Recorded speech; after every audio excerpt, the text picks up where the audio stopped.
في سورة المائدة الآية 31 ربنا سبحانه وتعالى كلمنا على أول رسول بعته للبشر وهو الغراب.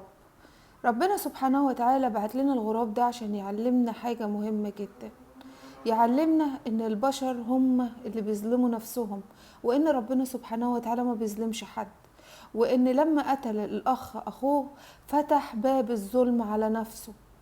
اول باب من ابواب ظلم النفس هو انك تحقد على حد تاني، او تبص على حاجة مش ليك، او تتمنى زوال النعمة من شخص تاني. هنا انت بتفتح اول بوابة من ابواب ظلم نفسك.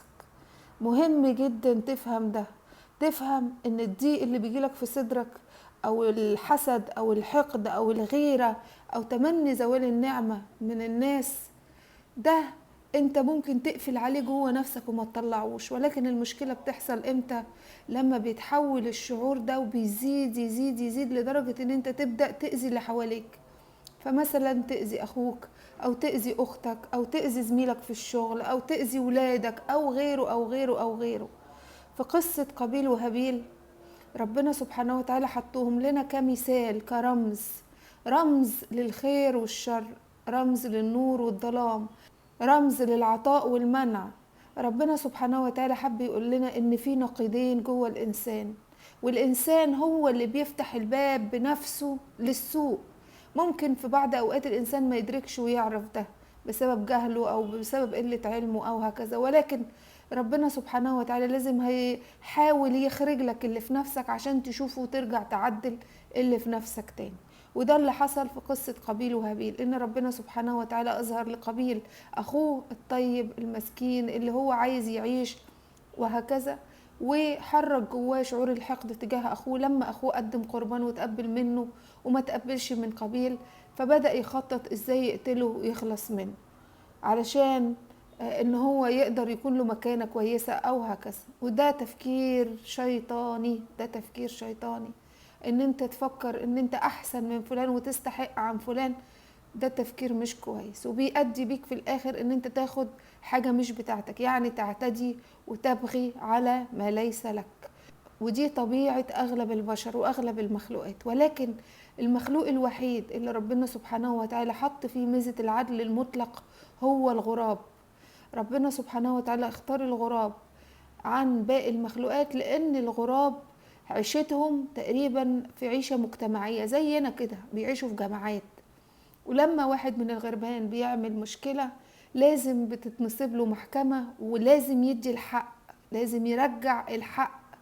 ففي محكمة الغربان بيقولك ايه؟ بيقولك ان لو الغراب راح واخد اكل بتاع الغربان الصغيرين، الجزاء بتاعه انهم بياخدوه بينتفوا ريشه وبيخلوه من غير ريش، يعني عديم الحيلة زي الغربان اللي راح اخد اكلهم.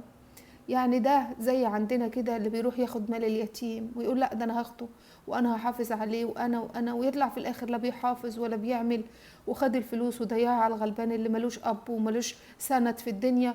وفي الاخر اللي يحصل ان الولد دوت يتبهدل ويتشرد في الحياة عشان هو طمع في اللي مش ليه.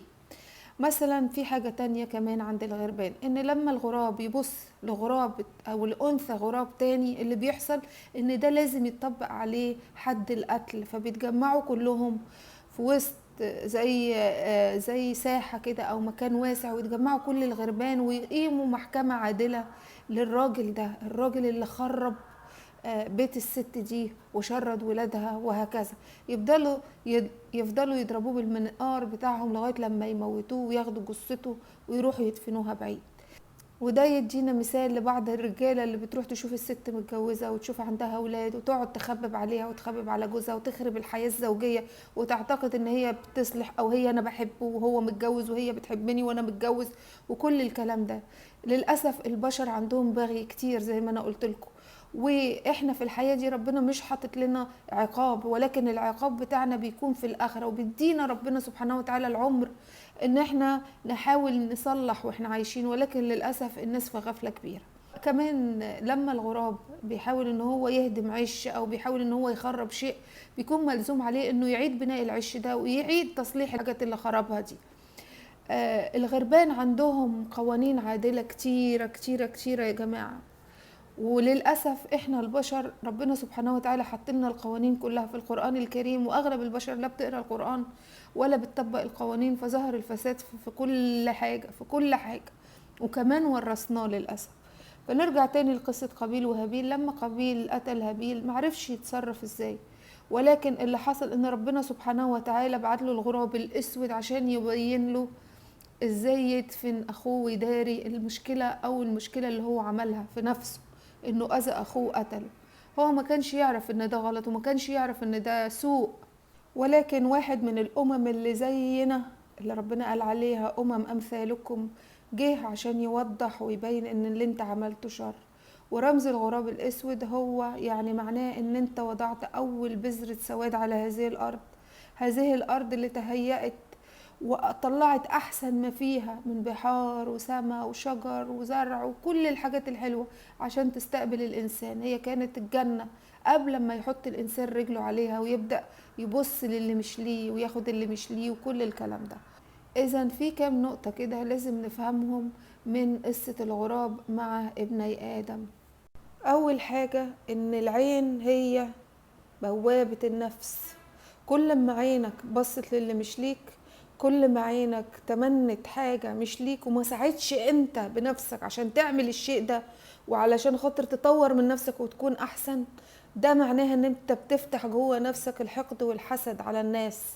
ونهاية الحقد والحسد والغل من الناس لازم تكون القتل، زي ما عمل قابيل مع هابيل. تاني حاجة لازم نفهمها ان الاعتداء على الاخر واخد حقه واعتبار ان ده حقك ومش حقه، دي حاجة من شيم الفاسدين في الارض. الناس اللي بتفسد في الارض هي اللي دايما شايفة ان حقها تاخد من غير ما تدي، او حقها تاخد ما ليس لها، او انا بحب دي بالرغم من انها متجوزه ومخلفه فانا اخرب عليها وفي الاخر اسيبها وارميها وهكذا.